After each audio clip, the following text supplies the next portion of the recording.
I welcome you to Home Affairs.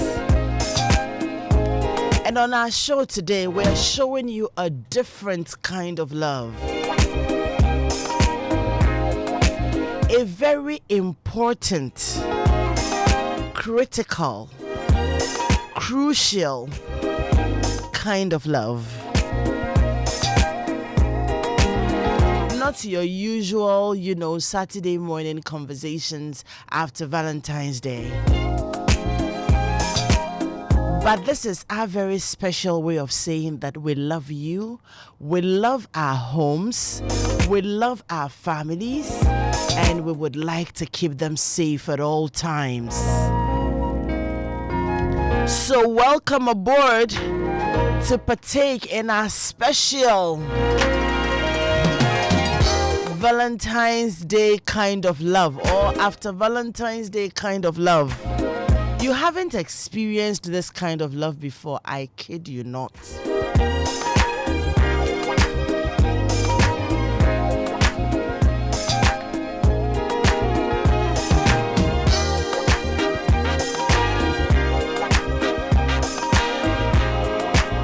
This will only be on Home Affairs. So we ask you with all our hearts this morning, do you know what to do to safeguard your family and your home in case of fire? I'm sure most of you followed the story of the gentleman this week who said he got a call from his family around 3 a.m. and they were screaming, "Daddy, yes, you, yes, you, yes, you." And by the time he was able to get a vehicle back home after about an hour and a half, his family was gone. Everybody, his wife and 3 children, were wiped out with fire. I sunk. Then when I got to work, I started asking questions around, do you know what to do in case a fire starts in your home? And then, people started sharing their experiences and all that. And then you'd realize that it's an area that we lack a lot. In our homes, we're thinking about, love, conflicts, and all of those. But if you don't have a whole home, how are you able to even deal with the conflicts in your home? How are you able to love the people in your home like this man? People have said that, his family, friends, very close relatives should reach out to him and ensure that he's okay. Because I don't know how he's going to live his life, anymore. If he had very special things he shares with his wife on Valentine's Day, then all that is gone. I'm sure it's a lot of sorrow for him. And then a few other, like I said, conversations around people's experiences. And then my producers and I thought that, look, this is a conversation to have. We haven't had this conversation on Home Affairs before. And so this has triggered this. We're going to have this conversation. Get your notebooks ready. Wake up. That's not one of the conversations you have in bed, cuddling and doing all those things. You need to pick your notebook and start taking notes. It's very, very, very important. And we're going to be having a series of conversations relating to, safety in the home and all that. So brace up for it. It's very, very important. When Daniela and I spoke this week, I told her that, look, we've had a lot of conversations on I love you, I love you, I love you, I love you, I want to be here with you, I want to do this with you and all that. Sometimes we need to have conversations that concern our homes in general, which is not really the amorous kinds of conversations. And that's what we are doing. So our topic again says, what would you do? Do you know what to do at all in case fire breaks out in your home? Whichever way we will look at it. Home Affairs is brought to us by Vitamilk, indeed a nutritious beverage that feels good anywhere, anytime. And yesterday they sponsored the Kobna event. I was there. It was nice, There were way I had to be hit this morning to say, get up, time is gone. And then, no be easy. Yeah.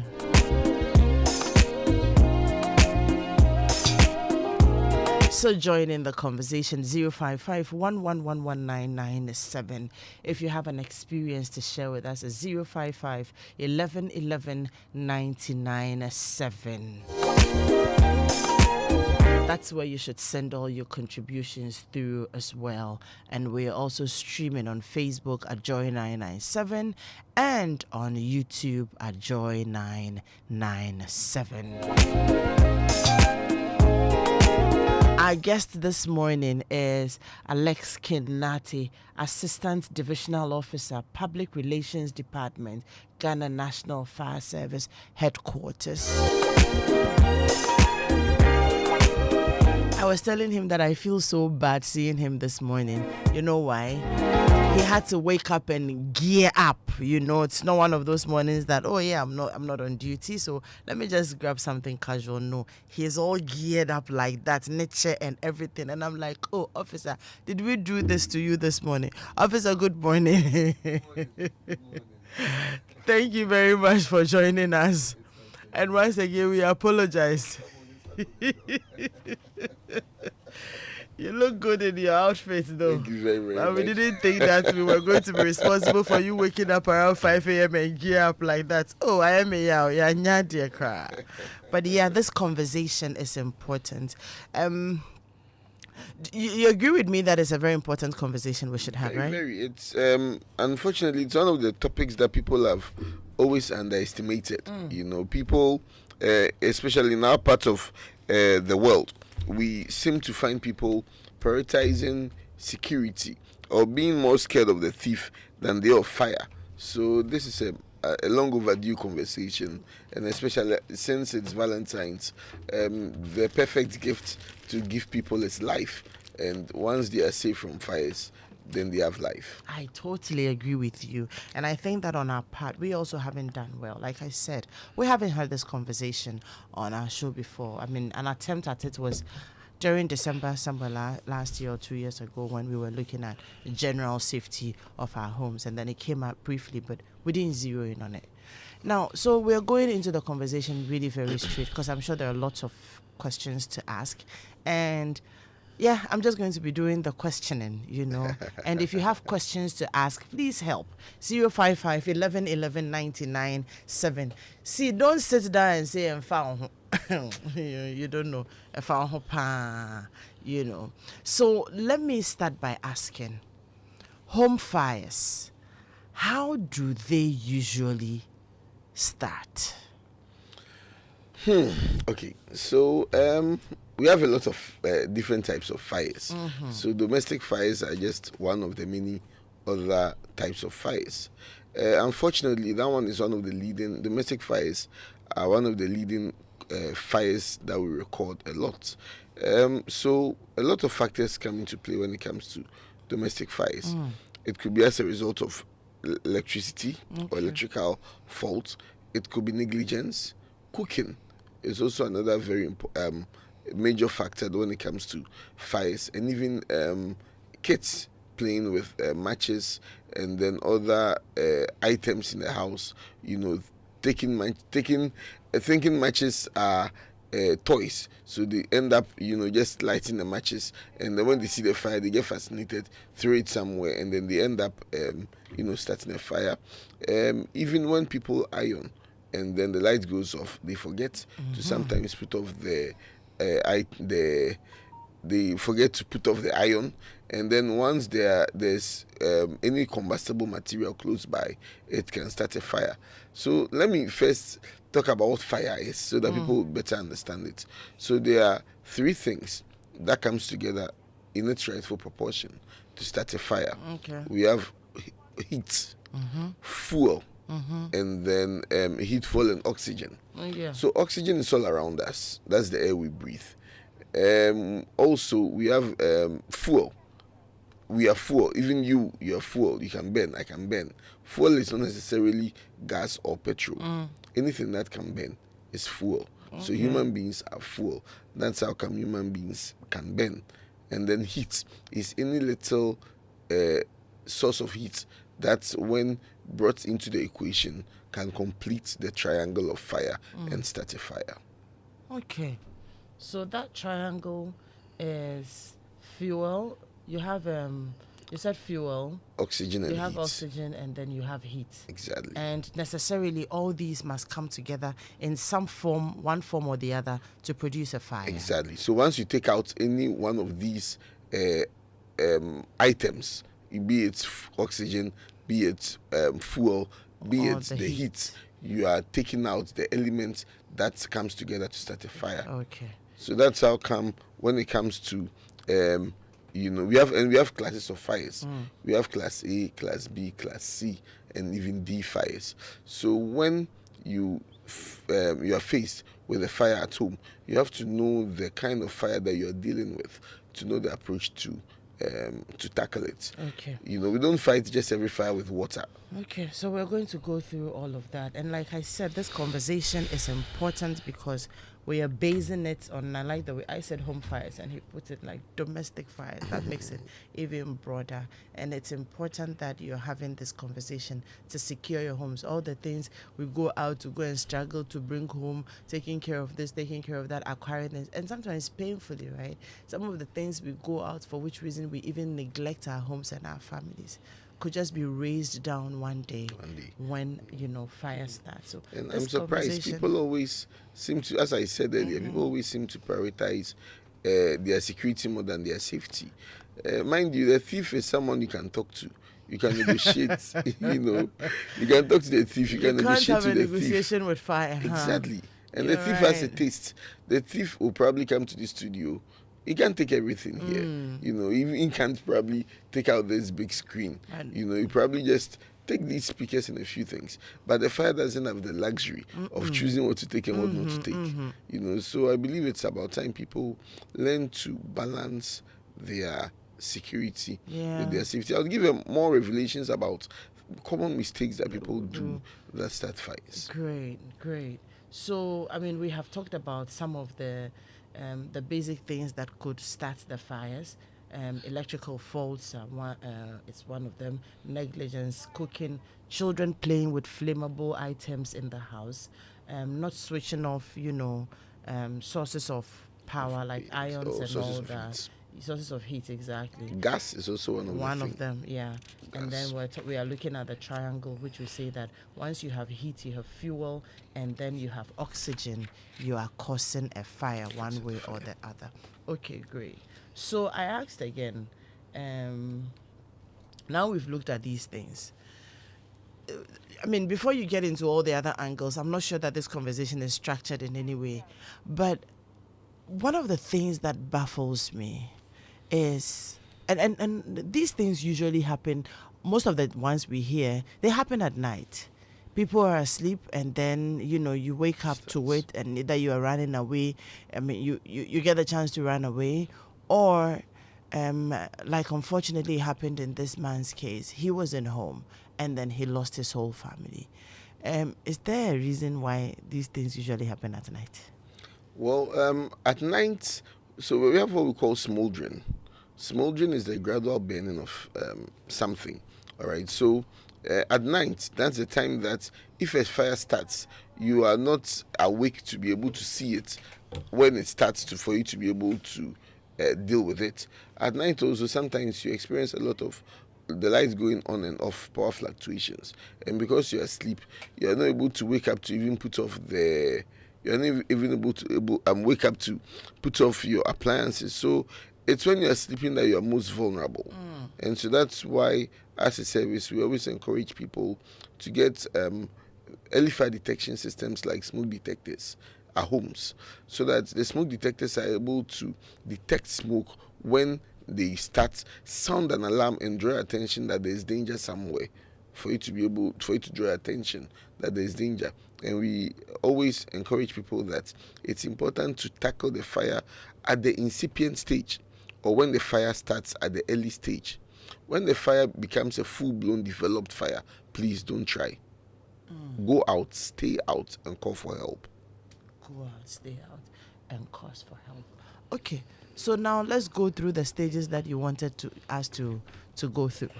Okay, so let me say, let's start from before a fire starts. So I want to probably go, before a fire and then during a fire. So before a fire, I'll advise people at home to try and get scan or get digital copies of their important documents. Okay.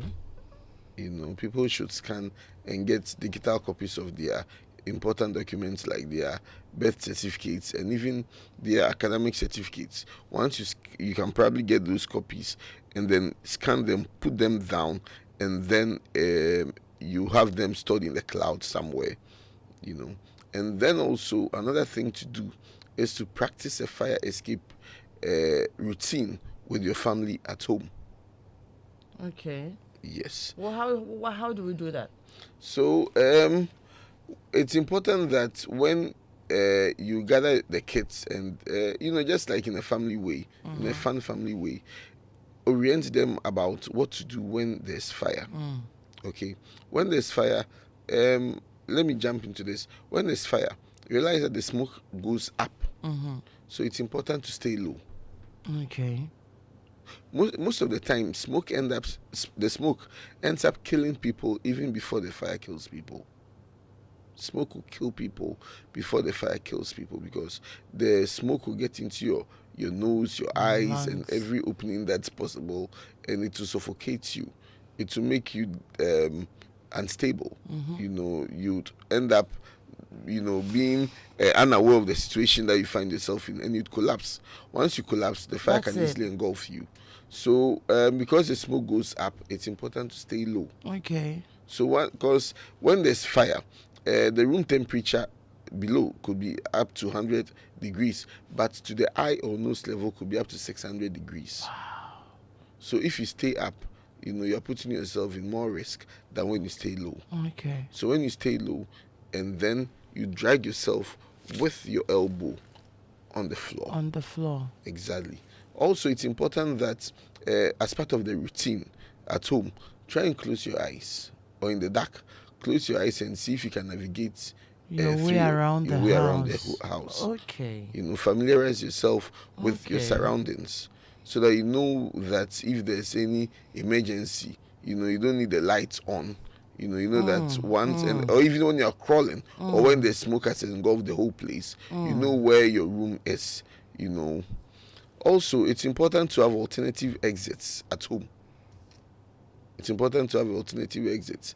You realize that a lot of the homes, people have just one door, one way in, one way out. Yeah. That's very dangerous.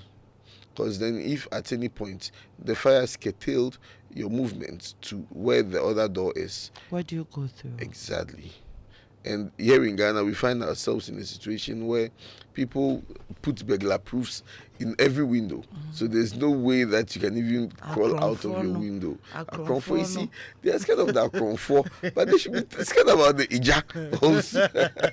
We're learning. We're learning. Exactly. When you fear the Akronfo small, then you fear the fire small. Because just like as I was saying, you'd hear people always crying, Akronfo hiring you in here police station. But you never hear anyone saying, say, Ija hiring you in here fire station. So it becomes a very worrying development. So it's important to have alternative exits. In Ghana, we find ourselves that in some of these alternative exits, you'd see that people would rather use that place as a mini storeroom. Exactly. They store their buckets and their barrels. It is wrong. Totally wrong. So it's important that you always keep the exit ways clear in case of an emergency. Also, I don't know. Let me ask you: when you lock your door at home, do you leave the key behind the? Do you leave your key behind the like in the lock, or you just remove it and put it on the table somewhere? Please, what's the best thing to do? So we would advise that, if possible, when you lock your door, please leave obviously once you're inside, leave the key inside the lock. Okay. So that during an emergency, you when you run to the door, you know that your key is already there. You can just go turn it and go out. Imagine, putting all your keys on a table at a central place. Yeah. There's a fire, and that place is where the fire is more developed. How do you get to your keys? Yes. In the case where you're even able to get your keys, and you have probably different locks, how do you know which key opens It's which lock one? at which time? And at that time also, your blood is running hot. How then do you know which key, opens which door? And you're not going to be able to open your door staying low. You are Exactly. staying up. You are staying up. And then you are inhaling what You're you inhaling don't smoke. Oh, So dear and within Lord. 30 seconds or almost 1 minute, if you don't take care, you collapse. You could pass out. You pass out. And then the fire. So if you pass out, how will you be able to call for help? Escape. Exactly. Also, one thing is that realize that these Turkish or Chinese doors that that's a fashion now. People like to buy them. It's fashion, it's nice, but before you buy them, do proper research. Some of them are not fire resistant. Some of them, when subject to heat, expands. Oh. Yes.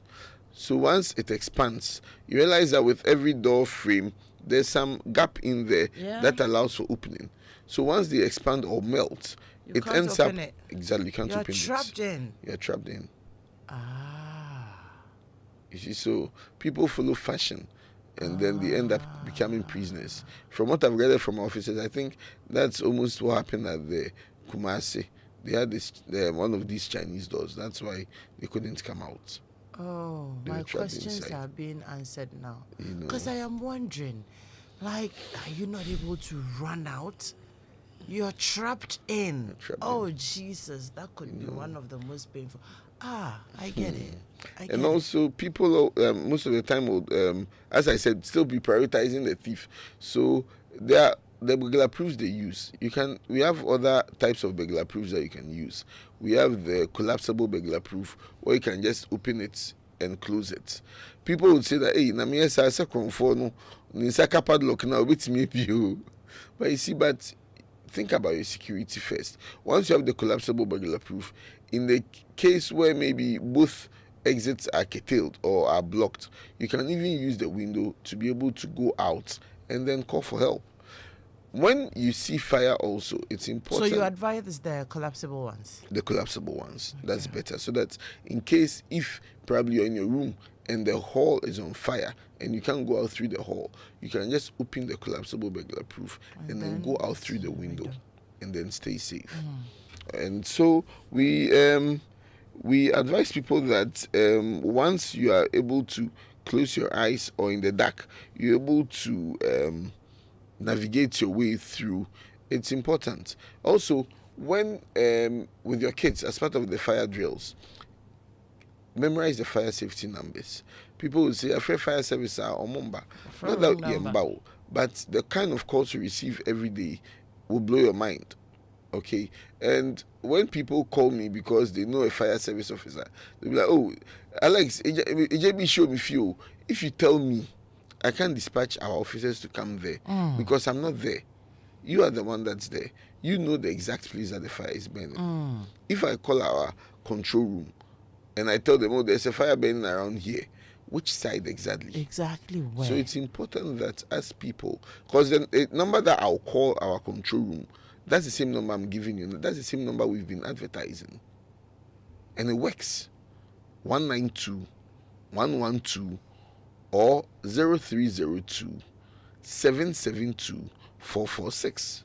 Let's go through them again. 192 112 112 or 0302 0302 772 772 446. 446. Okay. So that's the 0302 especially. That's the number that I even call whenever there's a fire. It works. Please, you can paste these numbers on the doors. Just as you have the police numbers, carefully memorized. Memorize these numbers also. Paste them on the fridge. Paste them along vantage areas in the house, so that when the kids, are able to memorize it, in case they see any little spark of fire and they're not even at home, they can call on time. Unfortunately, as a service, we concede that because more priority has not been given to fires, we don't have enough fire stations. So we don't have enough fire stations, and the fact that for a very long time there's not been any proper investment done in the Ghana National Fire Service in terms of logistics, in terms of new fire tenders that we need. There are some areas that have faulty fire tenders. So when you call us early, we'll be able to, get another fire tender to respond to you early. Unfortunately, that's the classic example that happened at the Kumasi. At the time the Jinyasi fire happened, from what I gathered, our tender there was out of commission. Oh, jeez. So we had to call on another fire tender from our Kumasi Metro, around the KMA office, to go there. And by which time? Exactly. So it's important that when you have our numbers, you call on time, and so that even if you don't have a fire station or a functional fire tender within your jurisdiction, we're able to dispatch an appliance to come to set off much early to be able to come to your rescue.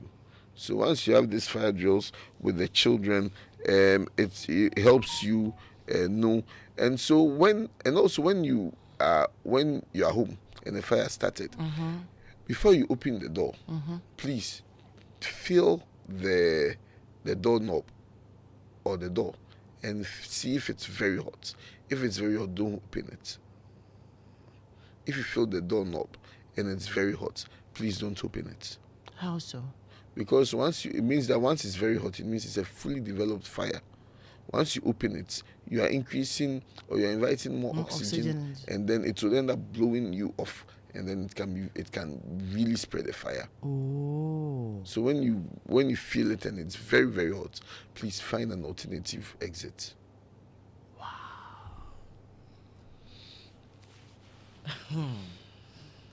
Okay. So let me ask you, how often do you do this education? We carry out this education very regularly. We have a vibrant fire safety department, headed by our safety director, Madam Mausi. We have a very active safety department that carry out aggressive fire education at different places, from churches to schools to mosque, to everywhere possible that you can find. The unfortunate thing is that people have nonchalant attitudes when it comes to fires, and it's very worrying. An example I keep making, which I'm not maligning, but Africa or here in Ghana, we find ourselves more tilted to security. So even at the fire stations, you find only international schools coming to the fire service for orientation. We find GIS and the likes coming because the foreign orientation has given them the safety of fire precaution. So we find them more coming to the fire stations. We don't get a lot of the government schools wanting to come to the fire stations. We find them going to our colleagues, the police, more, because just like as we were growing up, we are always taught to fear the thief. So I'm sure if you leave the house and you don't lock your door, the way your mother will beat you. But maybe if you leave something on, maybe the iron on, and you don't put it off, that one, they can consider you small. But if you leave the door unlocked, you'll be beaten. So that shows that even growing up in Africa, we find ourselves where subconsciously our parents let us fear the thief more than we even fear the fire. So these government school children would rather go to more of the security because that's how they were brought up. But the foreign orientation would prioritize safety more. So I think the last time Kamala Harris came, for instance, fire service were the only people who were allowed within a close perimeter because they appreciate the firefighters. We're hoping the day will come where Ghanaians will appreciate firefighters too. Like I said, it is, we, for instance, right, on Home Affairs, we've done this program for God knows how many years. And we raise our hands up. This is the first time we're having a conversation like this. So we're learning, and we're hoping that our attitudes will change because, like I mentioned, it really dawned on me, and I was asking myself a lot of questions. And that's even how come we put that topic up for, discussion, to say that, do you know what to do just in case? Now let's go into the just in cases. You mentioned negligence and some of the little simple ways that fires could start. we talked about children playing with flammable items, like, switching on and off the match. You switch it, and then Yes, all of those. yes. Some of these other ways, especially the ones that you see very often from the home, would like to know and pay attention to them. Okay, so one mistake people do is running their cords under the carpets. They run what? The extension cord under the carpets. Okay. It's a very dangerous precedent. Okay. So do not run your electrical cords under the carpets. Again, overloading of sockets at home. You go to someone's home. This your you're a suspect too. Or... Oh, no. At all. I mean, Okay, in some all right. places, I mean, you've been to places and you realize that it is like a very normal practice. Very unfortunate. It's crazy. Cause I remember when, at the time that we were having a lot of power outages. Yeah. And I walked into one office and they had about 3 of these extension cords. Right? Oh, I'd also say 3. And look, the amount of phones that were charging, like in an office space, Can you imagine? Yeah, because everybody is waiting for morning to get to the office and then be able to charge. Like, I didn't think about the fact that it could start fire, but I was like, hey, I'm out for more. But as you're mentioning it, my mind just went there and I'm like, okay, anything could have happened, So you said, first of all, we shouldn't put the cords. Yes, we shouldn't run the cords under carpets. Under the carpets. So you put it down, you put the carpets on, and then you put the chair on it again. Oh no, That's like what people do. so like the extension board, for instance. You realize that what you guys have done here is good, but you realize that someone would have probably to get this cable here. The person will say that he doesn't want to spoil the beauty or the aesthetics of the room, so they'll just pass it under the carpet. That's wrong. Okay. Because these cords, once they are run under these carpets, they are generating more heat. Okay, and the carpet is fuel. So once you've put it on the extension board, you've given it more fuel. So in case there's heat, there's already more fuel. It can just more oxygen, and we are more gone. than there's fire. No, I talked about the chair because in some homes, the thing is under the carpet. Then you put the chair on it. Ish. Then you push it into the corner. It's a death trap, and then they'll blame someone. They'll blame someone for for this problem. The overloading of sockets, for instance. Let's say, every socket or every extension board has the kind of voltage they can take, or a threshold. And so when you end up, plugging your TV, plugging your fridge, plugging your microwave, plugging your iron, plugging your rice cooker. The things you buy them 1, 2, 3, 4, spaces that you can plug. Can't you do all the 6 at a time? No. Oh, because all of them. So why did they provide 6? No, so they provided 6 because probably if it's a phone, or phones don't take so much voltage, so phones can probably be on. But look at the fridge, the kind of load the fridge presents. Yeah. Look at the kind of load the TV presents. Look at the kind of load the microwave will present. The kind of load that your TV will present. So if you are plugging all of these on it, they are all carrying a certain voltage. And so once you put them all on this extension board, you are providing it with more than it can take, and it can heat and start a fire. Okay, understood. So why don't you then plug them one by one, or ideally you can get the wall sockets rather, and then plug them directly on the wall, so that at least that one is much safer. It's safer. Exactly. After this, we'll go to the gas. Yeah. Gas is also a very big cause of fires. Yeah. So these are some mistakes that cooking is one of the things that people do. That's a mistake. Cooking is one of the things that starts a lot of fires. Unattended cooking.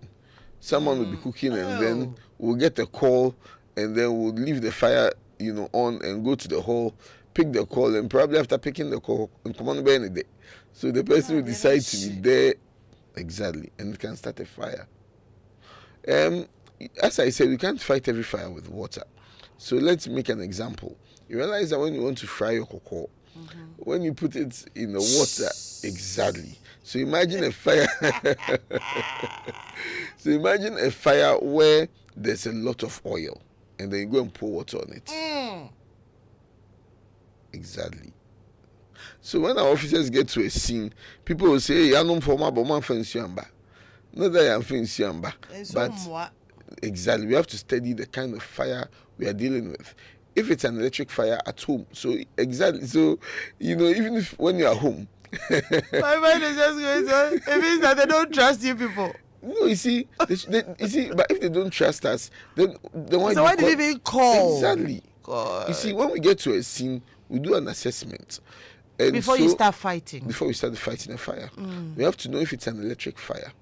If it's an electric fire, we have to call on ECG to cut power supply to the area. Okay. Before we're able to apply water on it. So when we are waiting on ECG to cut power supply, people will say we are just standing there. We say we didn't bring water. And then someone will think they are wise, and then they start pouring water. And then they will kill themselves. Because electricity and water are not the best of friends. So even at home, when you see fire, you just don't on impulse just go and pour water on the fire. What you do is that if you have access or you can, put off the main power supply to the house before you're able to pour water on it. So you protect yourself. In putting out the main power supply to your house, be sure you've not done any legal connection that some power is passing somewhere. Because then even if you put it off, it means there might be some power running somewhere and will put your life in danger. So you think you've switched it off, but because you have a connection that's not running through your mains, exactly, that one is also flaming on its own. Exactly. So once you pour the water on it, it will electrocute you and you die. Okay, so, and again, you realize that not to remind us of this unfortunate thing that happened at Circle some years ago, where people got bent. But I realized that on that day, there was a lot of, on that day, it was raining. Yeah, it was. So if water could put out every fire, wouldn't have had that situation that we had on that day. So people shouldn't be quick to judge fire officers when we get there, because we have to assess and for your safety. Because then some fires, I will come to gas, but a fire involving gas, if you pour water on it, you are spoiling the case.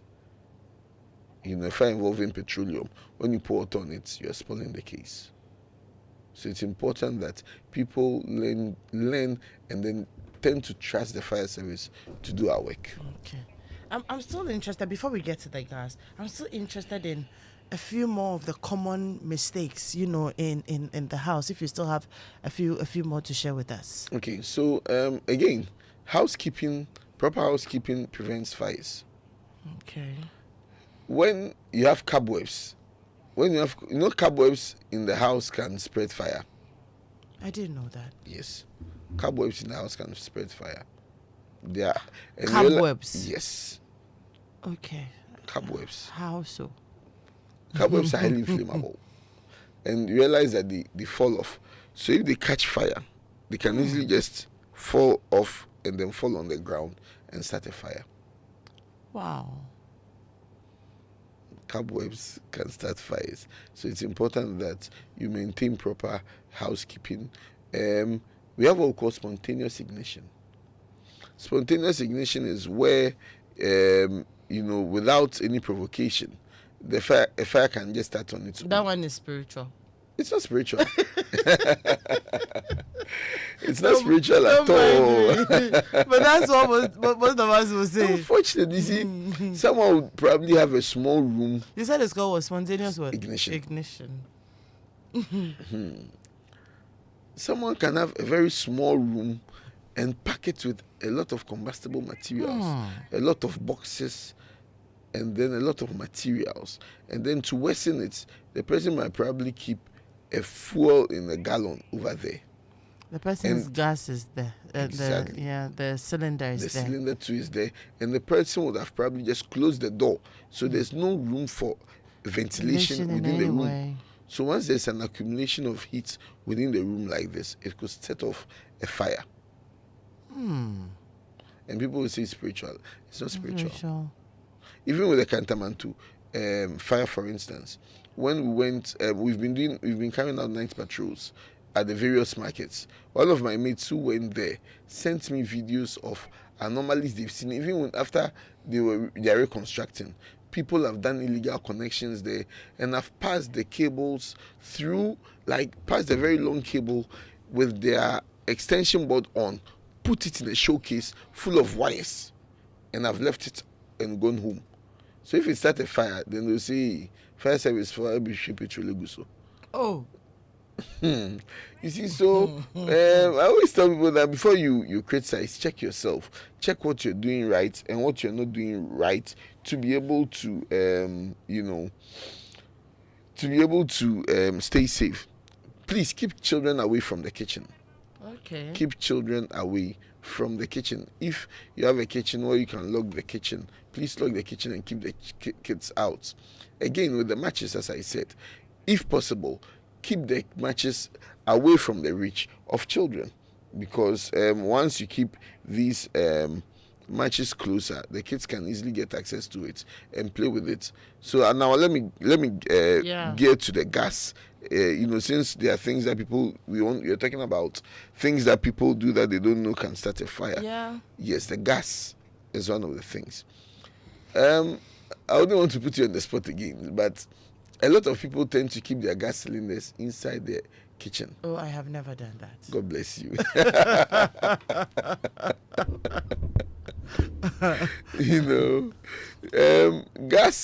Gas needs ventilation. Mm-hmm. Okay. I always make this interesting comparison. People might see it inappropriate, but when you're in a room, an enclosed room like this, and then you pass gas, it stays within the room. Oh, yeah, sure. Exactly. I get what you're saying. But if you're outside, it dissipates into the air very quickly. Exactly. So it's almost the same with the gas. So once there's any gas leakage in your like you have a gas in your kitchen, and then probably in your kitchen you've closed the windows, there's heat, you're cooking, the cooking is already accumulating heat, the gas is also filled right in there, no ventilation. And if there's a leakage even on the gas, it means that the cooking is emanating a lot of heat, your light is emanating a lot of heat. And there's already fire because fire. You're cooking. You're cooking. So then it means that you fed the the gas, or you fed the fire with more fuel. That's when there's an explosion. That's where an explosion can happen. I think somewhere last round there was a fire at Jolu, a Nigerian restaurant caught fire. Apparently the people had stored their gas cylinders in the kitchen within. So as we were fighting the fire, the explosion happened and the fire spread to Urban Taste restaurant. Thereby Urban Taste. It's not like they bring it in when they're done. That's where it is and they use it to cook. Okay, so we don't know if that's where they store it, but as at the time the fire had started, it was inside. So it spread. It made the fire spread and even affect other properties. Wow. So it's important to keep your gas cylinders outside. Again, people will say they are scared of the thieves. Please, try and... A friend of mine and I were having conversations, and I said, seriously, this scared of thief thing. So you live in your own house, right? Mm-hmm. And your house is walled. You have as much security as possible. And then you have a cylinder that is outside. And you still put the cylinder in the cage. It's like, are they? Who watches the watchman? Who watches the watchman? While we were having conversations, we all realized unconsciously that this is what we have done. Like, what are you afraid of? You have trust issues. I kid you not. You have trust issues. You don't trust the people who are protecting you. But I was okay. What's the sense in this? And you realize that you have probably more than one cylinder. So the one or two, you put them in the cage, and the others are outside on the compound somewhere. So what have you done, really? Yeah, No, but so you have to put both of them in the cage. So I was coming very good. It's good you mentioned that you have 1 or 2 cylinders. It's important that people try to get 2 cylinders at home. only 2. If they can afford 3, Okay. they can, and keep them in a cage outside. The reason I'm saying this is that it's not advisable that after going to fill your gas, you come no state of emergency. You are cooking some rice or some benku With it. and the fire went out. So you've gone to fill it and immediately you want to start it. Oh. It can start a fire. Oh, okay. It can start a fire. So it's important that you have more than 1 gas cylinder so that if you run out, you can just remove the head and place it on another cylinder and continue cooking. That one is safe because that gas that has been there has had more than enough time to settle. Gas expands. So when you go and buy your gas cylinder, unfortunately people will say, oh, Shanoma. That is a very wrong thing. You'd end up dying. It can explode and kill you. The reason I'm saying that is that gas expands. So when you're filling it, yes, you can fill it, but not to the brim. Because once it gets to the brim, it means that, as you've gone to buy it, it's probably in a car.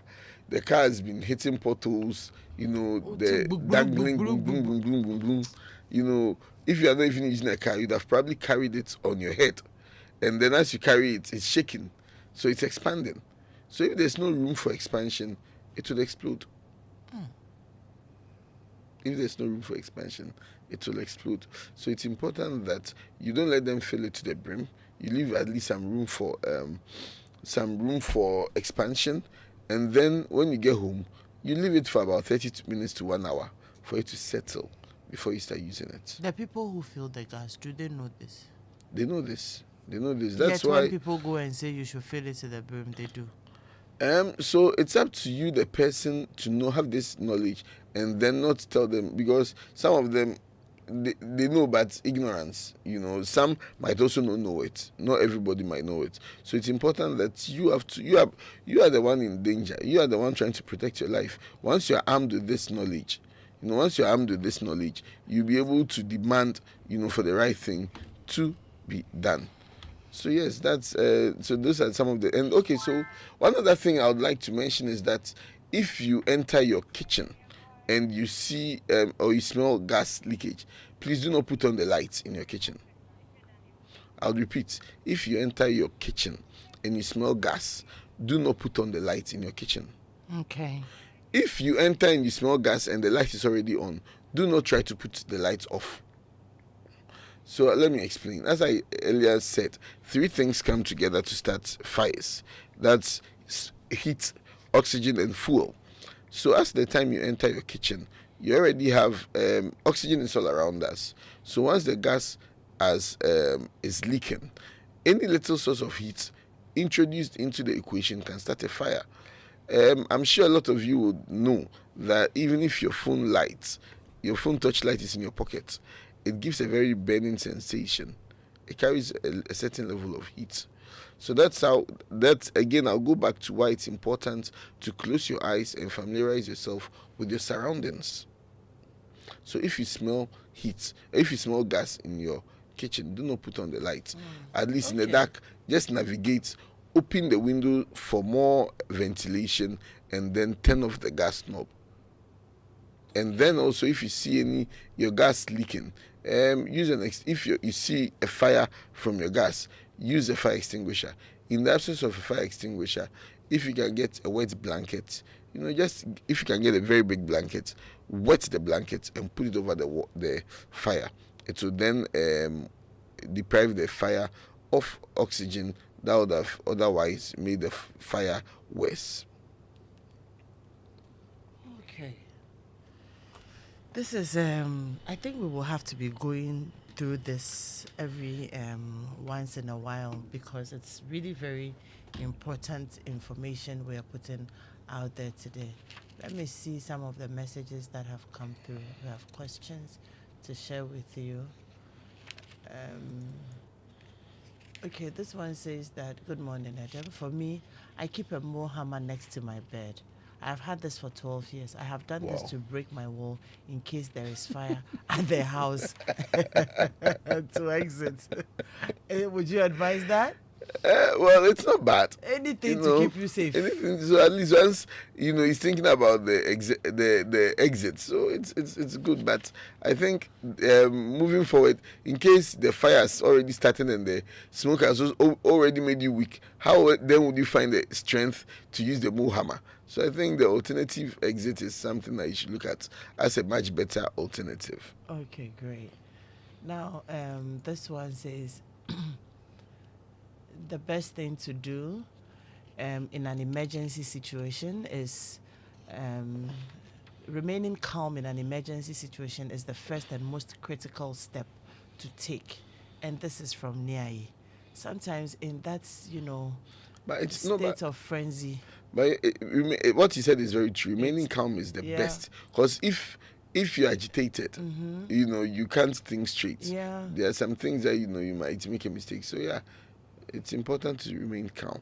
Because once you remain calm, you're able to think, and then remember what this firefighter said, and then. So there's a fire somewhere right now. Oh, okay. So the start also forward to an accident. Okay, the accident rather. Sakumono Beach Road. Sakumono Beach Road. There's an accident there. Wow. So at any point there's fire or accident happening, and so people should know that fire service officers are not just there. Okay. Wow. Yeah. So whenever there's any fire, so I'll draw attention for you to know, so that you know how severe. We are praying we don't hear that. Oh, here they will hear fires happening. Really? Yes. We record not less than 20 fires across Ghana in a day. No less than 20 fires. Not less than 20. I'm telling you. And we're still not taking it very seriously. Even this dawn, I think there was a fire at Pram Pram area when I was getting ready to come. So the fires happen a lot.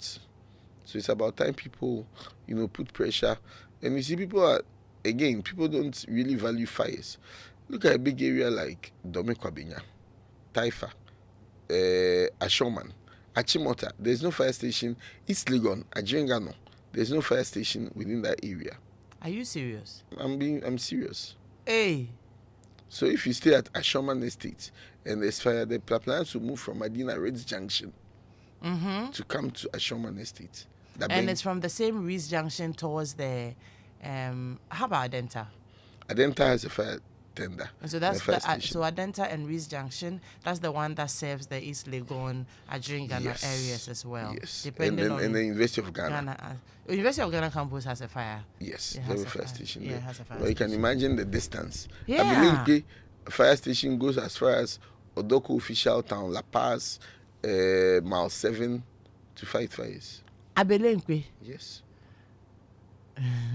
So, what are the appropriate distances? So, like for every community or every constituency, we are supposed to have a fire station. Yeah. We are supposed to have a fire station that would protect the people there. But it looks like, as I said, assemblies, the people even within the communities are not putting pressure on the assemblies to set up fire stations to protect them. As I speak to you, our fire station at Amasaman, the appliance has been down for a while now. So if there's any fire at Amasaman, the appliance would have to move from Anya Market to go to Amasaman. So this fire education is very important, so that bearing in mind the kind of challenge that we are facing as a service, because for almost 14, another fire somewhere. There's another fire. So for almost Wow. So for almost 15 years now, we haven't received any fire tender. 15 years. For about 15 years now. And some of the old ones you have to add down. Yes, because obviously it's long. Per international standards, every 5 years, the fire tender has to be changed. Wow. We find ourselves in a country where we are like, okay, Edem, so maybe 10 years, but this is a situation where 15. It's getting to 15 years. And it's very difficult. So people blame us. The service spends, but our management and the service spends a lot of money on maintenance. And you know that just like an old woman, if you you sort out this place, there'll be another problem. So we keep we've been very committed. Adenta fire tender, for instance, was out of commission for a very long while. It was fixed, and I think the day or two after it was It fixed, broke down again. no, that's the day that the actor Mali Semefo place caught fire, and they Oh. attended that fire. Wow. So imagine that it hadn't been fixed Then at it the means time. Medina would have to have moved from Medina Ridge Junction to Adenta to fight it. Even with that distance, I Even mean, that- it's still not exactly. a very good situation. So imagine if it was farther away. Exactly my point. You see. Oh dear, there's work to do. Good morning. Today's topic is different, but of course, I told you it's a different kind of love we're sharing this morning. One of our safety checks concerning fire at the workshop or homes is to switch off our mains by looking at it practically, especially how we know we build our homes for our personal security. How easy can we do that when most people's mains are outside somewhere and they are trapped within the fire? How is the Ghana National Fire Service helping the nation builders to build a clean house to make anyone easily respond to a fire outbreak without going through uncomfortable resistance? Today, Ghanaians need space for a room, not even washroom. I get what you're saying. We're prioritizing our livelihood over our safety and all that, And I think that Alex has spoken about these things a lot. I have a lot of messages. So, is it possible to let ECG put off fire in the area? That's what he said. That usually, if there is, they will have to call ECG to put off the fire in that community, right? Take out the power in that community. So until we get there, we can't. We don't know the situation we are facing. So until we get there, we can't just call ECG. And when you get to the location, you have to probably get the pool number or the exact location. People sometimes give us wrong locations. We have to probably get there and be driving around. So you can't just call ECG to cut power supply to an area without getting there to assess or give motor for the give ECG the right place for them to put out the fire there. So it's a good idea, but unfortunately it can't work. You can do that. Someone says that cylinders outside and in a cage is also because of the dogs, because dogs can easily damage the hose. So it's the kind of cage that you do, so the kind of cage and how high you make it. So this one is just trying to make an excuse not to put it outside. Now, someone asked an important question too. Please let our resource person guide us on how to handle and use our small cylinders that have the burners directly fixed on them in our kitchens. This is from Paul. Okay, so ideally, if you don't have to use such, please try and cook outside. Try and cook outside, and if you can keep them outside, if you can again get some small, space outside and keep them, these small burners, and then go and take them when you need to what's it called? When you need to cook. Then you probably take it outside, cook outside, and keep it somewhere outside. Don't keep it inside. They are so convenient, aren't they? And I know with those ones also, there are times that but it's inconvenient, but if you burn and you die, the inconvenience is bigger. And so with those ones also, realize that sometimes if you're trying to even turn off the knob, it becomes problematic. So if you find a situation where you're not able to put off the one with the burner on top, you can just get a wet towel, put it over it, it will put out the fire, then you gently detach it from it, and then you put off the gas. Okay. Is there another question we can take before I do some business?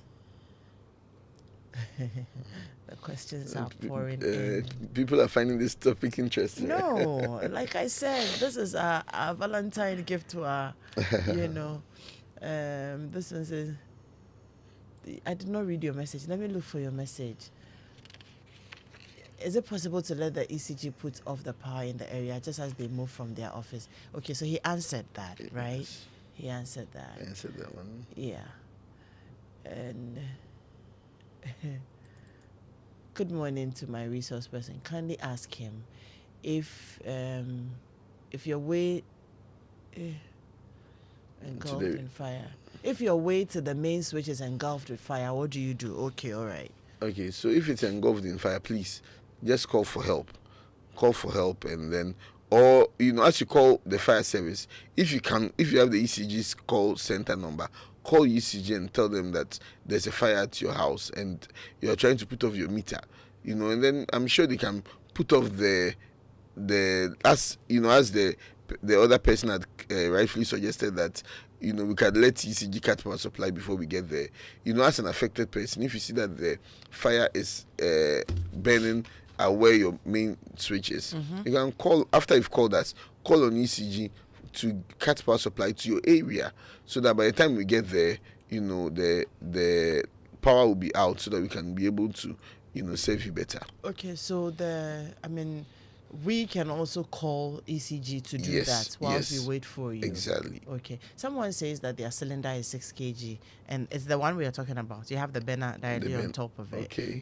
He's asking, how full should it be when he goes to fill it? So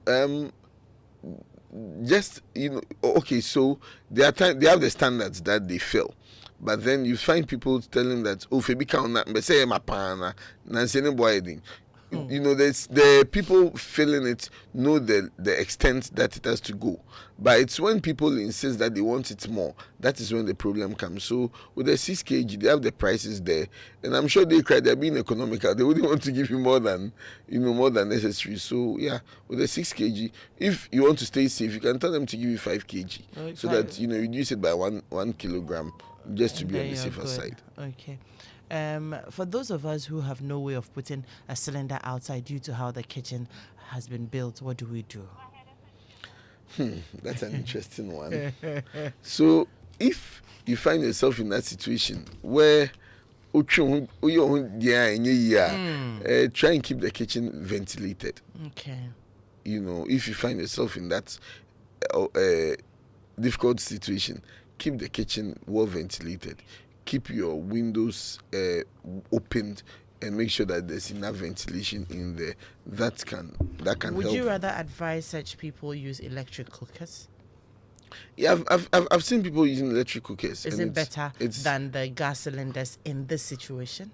Yes, the risk level is comparatively is low. And one other thing I would say about the gas cylinder is that I know all of us, we just put off the gas cylinder or the stove, we on the burner. But the ideal thing is to turn it off from the cylinder. Okay, so you do both. Yes, so you turn it off from the cylinder first. And then you realize that the gas that's left within the tube runs out, and then you turn it off from the burner. When you turn it off from the burner, already, because there was a flow of gas, there's still some residue within the tube. But if you turn it off from the gas cylinder, you've cut the supply, so it allows for the residue left in to come out. So if I'm frying my egg and the egg is burning, I have to go outside and go and turn it off first before I come and turn it. So you can engage it. You can engage, and then because you realize that when you turn it off from the cylinder, there's still some left within the tube. Yeah. But that's the safest thing. So that ideally, that there's no gas residue left within the hose. Also, one thing that people should do is regularly check for leakages within their gas tube, the tube. One way to do that is that I don't know if I can describe it for them to get it. You realize that there are 2 ends. One end goes to the gas, one end goes to the burner. Yeah. So you take the end that goes to the burner cylinder out. The burner. Yes, you take that one out, and then you block the end. With it. Then you open the cylinder. You open the gas from the cylinder. So there's obviously gas passing through the tube. Then you pass it through a soapy water. Okay. And look out for bubbles. If you see bubbles coming from the soapy water, it means that there's leakage in the tube. Okay. And when it happens that way, please don't cut and join. Go and buy a new cable, a new tube, and stay safe. Okay. So for those, if yours goes through, so you have the gas cylinder outside, and then it goes through a tube in the wall, all through to the kitchen. Is that safe as well? Yes. Okay. So once it's outside, it goes through obviously to pass through the wall, it's safe. That's So before I go, I would actually give about 15 or 20 tips for domestic fires for people Okay, to stay I'll come safe. back to take it very No problem. shortly, right?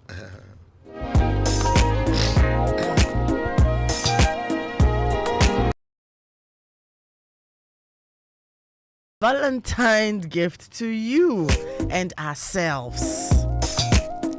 Now I'm sure most of us are equipped with information. Now, the joy of every parent is to see their children grow healthy and become more intelligent and physically fit. And to achieve this desire, every parent needs to ensure that their children are given nutritious foods that has the essential nutrients that can promote their well-being. And one of the best of such is Vitamilk soy milk drink. It is made from whole grain soybean, which is a good source of plant protein. It is enriched with omega-3, 6, and 9. It has calcium and all the other essential multivitamins recommended for your daily living.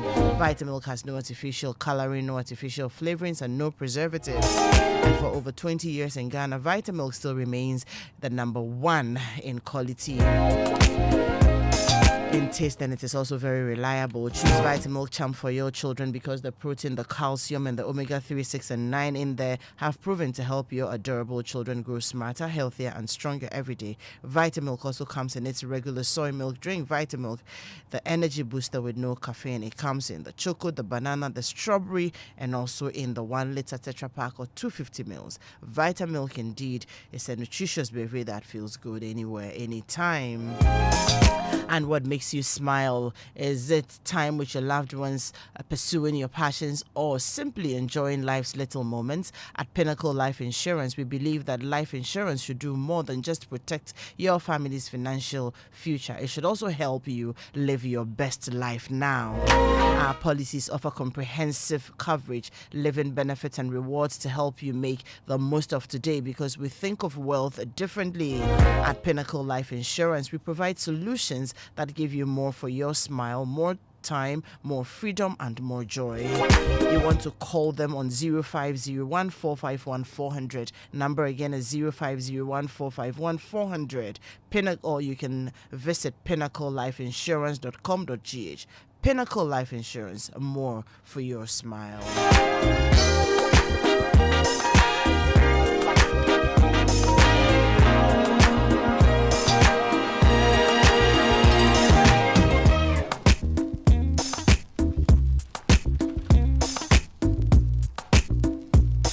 Have you heard? Republic Bank is giving this season, and they are giving big. Pay with your Visa credit card, and you stand a chance to win an all-expense paid trip to Dubai or a luxury staycation at some of Ghana's finest beach resorts, including Maha Beach Resort, Breezes Beach, or Camp Chache. You could also win a 5-course dinner for 2 at the exquisite Brazza restaurant, a full day spa service for 2, and other exciting rewards in the Republic Bank Tap Win and Fly to Dubai promo. All you need to do is use any of your Republic Bank Visa credit card, the Infinite, the Addition, or the Classic cards. Every tap counts. So what are you waiting for? It's time to fly to Dubai with a Republic Bank Visa card. Start tapping and make this season unforgettable. This promo is under the Caritas Lottery platform. Republic Bank, we are there for you. We are the one for you. We have some good news for you. If you're planning your bathroom renovation this Valentine's season, Chemo Home is giving you more reason to fall in love with your space. So from February 13th to 15th, enjoy a massive 14% discount on selected sanitary ware, plus incredible deals you don't want to miss.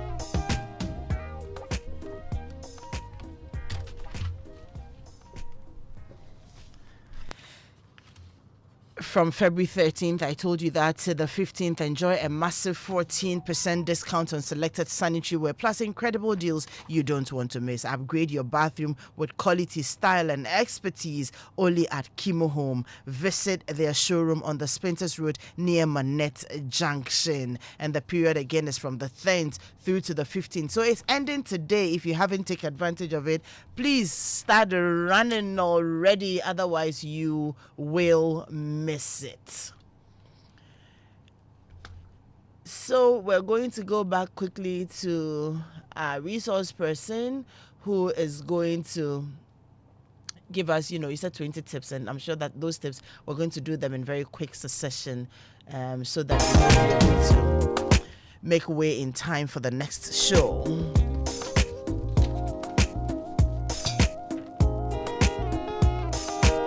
I told you a while ago, but if you missed it, the joy of every parent is to see their children grow healthy and to become more intelligent and physically fit. And to achieve this desire, you only need to give your children very nutritious foods. And that's why I'm recommending Vitamilk soy milk drink for you.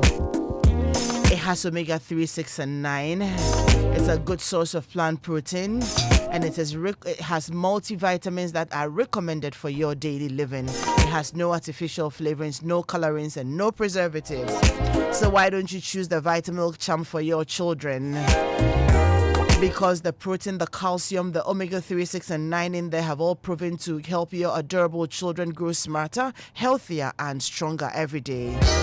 You can get it in the regular soy milk drink. That's the Vitamilk Energy, or the energy booster with no caffeine, the choco, the banana, the strawberry. And when you go buying it, you can find it in the 250 mils or the 1 liter Tetra Pak. Vitamilk is indeed a nutritious beverage that feels good anywhere, anytime.